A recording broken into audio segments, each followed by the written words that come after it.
자, 우군보다 아군. 왜 외치는 걸까? 아, 우군, 아군. 아군은 우리 편이고 우군은 친하게 지내는 그냥 옆집 군인되죠.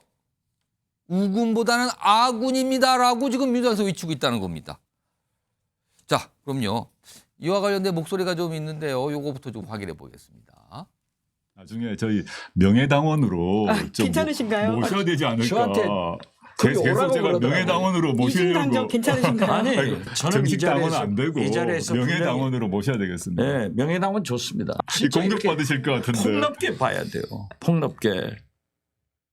박지원 국회의원 후보께서 조국혁신당의 뭘 한다고요? 명예당원. 명예당원을 하겠다고 더불어민주당의 후보들이라면 당연히 명예당원을 하더라도 더불어민주연합의 명예당원을 하셔야지. 설마 그 조국혁신당의 명예당원 얘기를 했을까 싶은 생각이 들긴 합니다. 당연히 더불어민주연합에 해야죠. 함께 같이 가자. 그런 의미에서 있었는데 오해가 됐다 하면 저는 진솔하게 사과합니다. 절대 오해하지 마세요.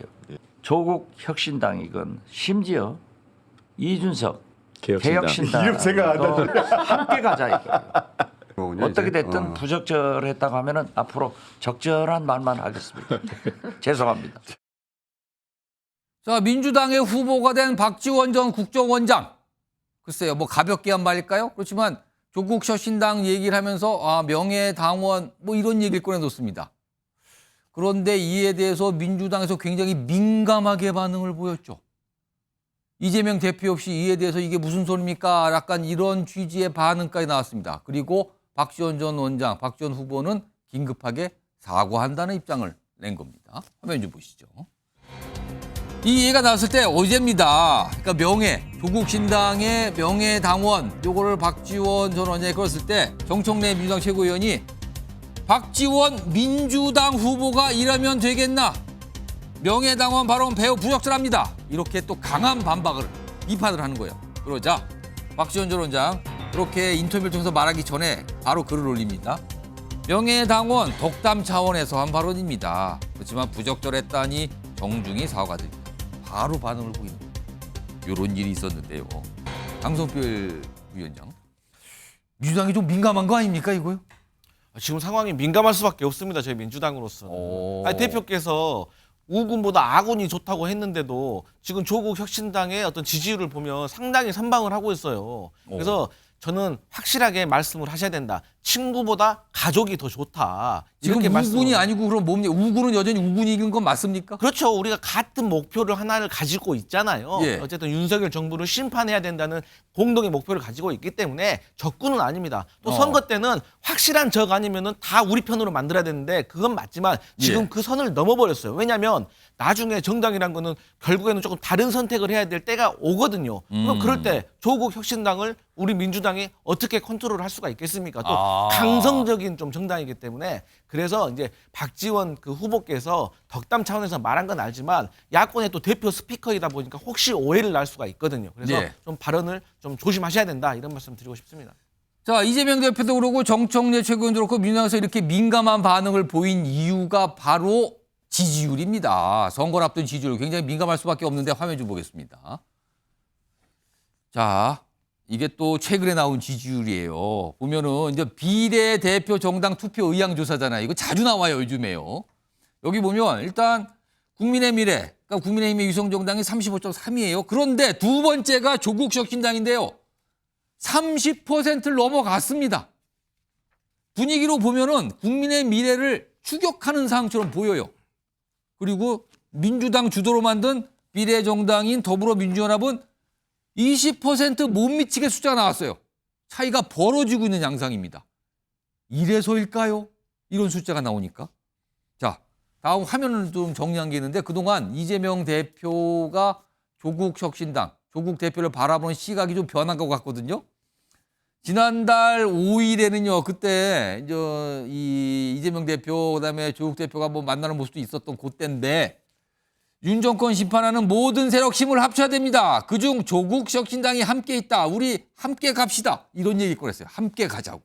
근데요, 지난 18일부터 좀 달라지죠. 몰빵론 처음 말에 우군보다 아군이 많아야 됩니다. 여기서 우군 아군 얘기가 나오는군요. 그리고요 어제는요 민주당이 만든 비례정당을 압니까? 헷갈리면 안 됩니다. 더불어민주연합입니다. 강조합니다. 헷갈리면 안 됩니다. 거기 가시면 안 되는 거라는 거죠. 그리고 뭐 민주당 자체로 어떤 의석수 얘기도 합니다. 달라진 분위기예요. 자 그럼요 이재명 대표의 목소리 좀 들어보겠습니다. 우군들 많으면 좋지요? 네. 우군이 많으면 좋습니다. 그런데 아군이 더 많아야 합니다, 여러분. 반드시 민주당 아군들이 일당이 돼야 됩니다. 민주당이 151석 할 수 있게 도와주십시오. 우리가 진짜 한편입니다. 아군입니다, 아군. 윤준희 대표, 달라진 게 느껴지십니까 입장이? 위기감이 보입니다. 위기감. 예. 왜냐하면 과거의 조국혁신당은 이재명 대표에게는 일종의 약간 새로운 대안을 줄 수 있는 일종의 그냥 뭘까 비매품, 뭐 자매품 같은 느낌이었어요. 같이 팔 수 있다. 그렇죠. 오. 끼어 팔기가 가능한.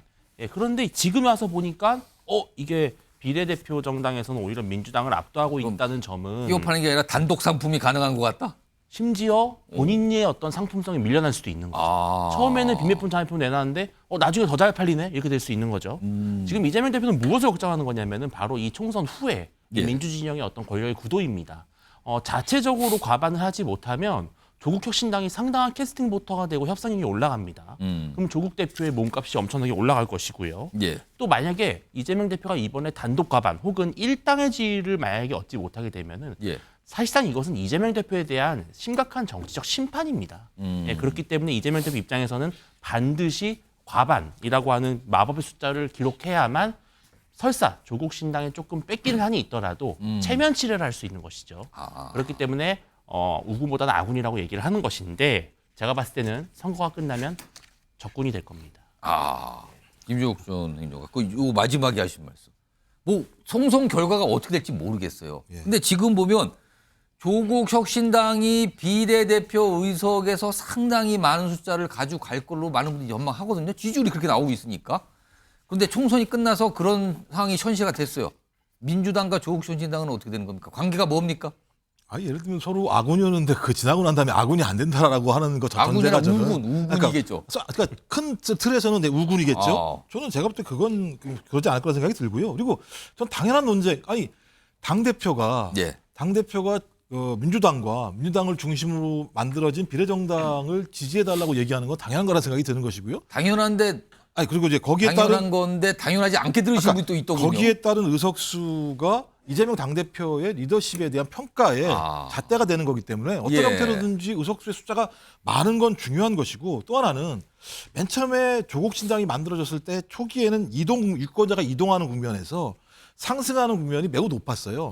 저는 이제부터 조정 국면에 들어갈 거라는 생각이 드는 것이고 조정 국면에서는 당연히 소위 이 더불어민주연합을 지지할 수 있도록 민주당이 메시지를 내는 건 당연한 것이고 당대표가 그 부분과 관련해서 당연히 어떤 형태를 통해서 자당의 어떤 비례정당에게 훨씬 더 많은 의석을 달라는 얘기를 할 수밖에 없고 이게 뭐 엄청 큰 것처럼 보입니다만 저부터 실제적으로 5석 차이예요. 이게 무슨 뭐 지역구 전체가 아니기 때문에 46석 중에서 제가 볼 땐 절반 정도를 가지고 서로 나누는 측면이 있기 때문에 5석 정도의 문제이기 때문에 이 문제를 가지고 예를 들면 이후에 적이 된다 이렇게 판단하기 어렵다는 생각이 들고 문제는 이 상황에서 최대한 이재명 당대표의 리더십을 확보하면서 의석수를 높이는 방식의 선거운동 전략이라고 생각하시면 될 것 같습니다. 근데요, 뭐 정치권 많은 분들은 조금 전 조국 혁신당이 부담스러운 존재가 된 거 아니냐. 지지자들은 또 비난하는 목소리도 내고 있거든요. 조국 혁신당을 향해서요. 자, 이런 가운데요. 코인 논란 속에 민주당을 탈당한 무소속 김남국 의원. 어떤 소식이 오늘 들려왔네요. 화면 좀 보겠습니다.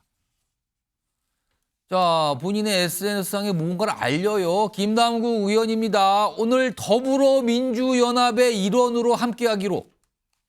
더불어민주연합은 민주당이 주도해서 만든 비례대표용 위성정당 아닙니까?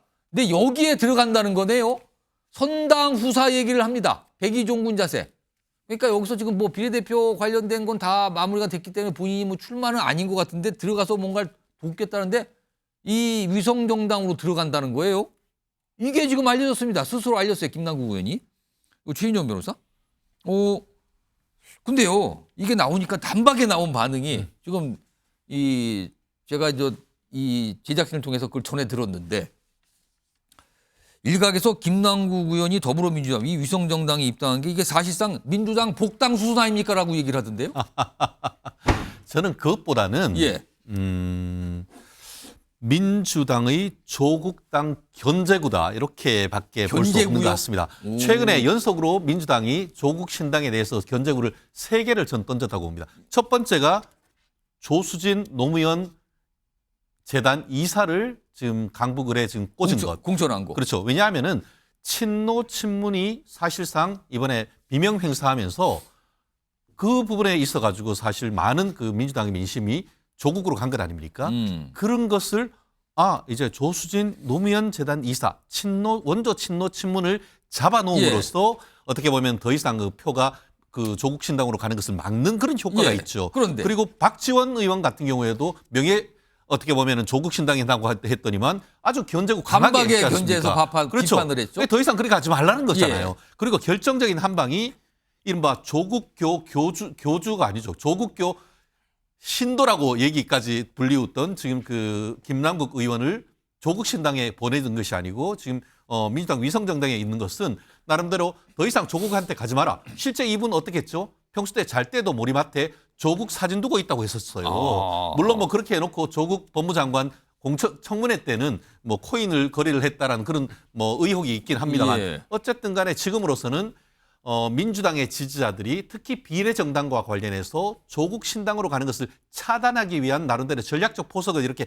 하나, 둘, 셋 해가는데 예. 과연 그 이번 주말을 걸쳐서 민주당 비례정당이라고 할 수 있는 위성정당이라고 할 수 있는 지금 더불어민주연합의 어떤 지지율이 상승 곡선을 하고 조국이 하락한 곡선을 할지 한번 이것이 신의 한 수가 될지 여부를 좀 더 지켜봐야 된다고 저는 봅니다. 김남국 의원의 저런 위성정당으로 이동은 조국 혁신당 견제용이다. 저는 그렇게 봅니다. 그러니까 조국수를 외쳤던 김남국 의원이 조국 혁신당으로 갈 리가 없지 위성정당으로 간 거다. 그렇죠. 네. 그러면은 근데 먼저 이게 더불어민주당 중에서 김남국 의원에게 요청을 했다 그러거든요. 그러면 분명히 뭔가 도움이 필요할 거 아니에요. 그럼 김남국 의원이 어떤 도움을 줄 수 있습니까? 아까 얘기했는데 약점도 있지만 강점도 분명히 존재한다. 이 강점이 바로 조국 어떤 전 법무장관, 조국 신당, 조국 대표와의 어떤 예. 연관성인 것이죠. 만약에 조국 신당에서 김남국이 나 옷 이제 벗을래 하면서 조국 신당으로 가면은 예.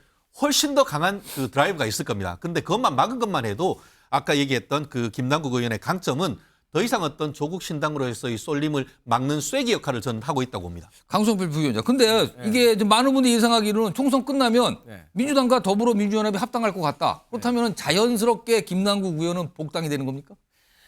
우리 아시다시피 정치에서는요 현역이 아니잖아요. 그렇게 의미 없습니다. 김남국 의원이 더불어민주연합으로 입당한 거는 지금 국민의 미래가 8명 현역 의원이 예. 민주당 비례연합도 8명이에요. 그래서 김남국 의원이 입당을 하면 저희가 9명이 돼서 의원 비례대표 숫자. 투표 용지에서 제일 위에 올라가요. 3번. 3번으로. 근데 오. 1번하고 2번이 비례대표가 없기 없기 때문에 때문에. 3번과 4번이 먼저 올라가고 사실 저희 민주당이 제일 윗번으로 올라가는 것을 국민의힘도 매우 원하고 있어요. 왜? 라임을 맞추기 위해서. 국민의힘은 네. 4번이 되길 원하고 있죠, 지금요? 국민의힘 그런데 쪽에서는. 그리고 또 자꾸 뭐 비명 행사 그런 얘기 하시는데요. 제가 한번 하도 그런 얘기 많이 하셔서 명단 적어봤어요. 친노, 친문들 엄청 당선 많이 되셨어요. 그래서 지금 그런 말은 좀 맞지 않는 과도한 해석이다. 알겠습니다. 이런 말씀 드리겠습니다. 김남국 의원이 갑자기 위성정당 행 이것도 해석이 많이 나오겠는데요. 지금 여러 가지 두 분이 아까 좀 다른 강의에서 설명해 주셨고요.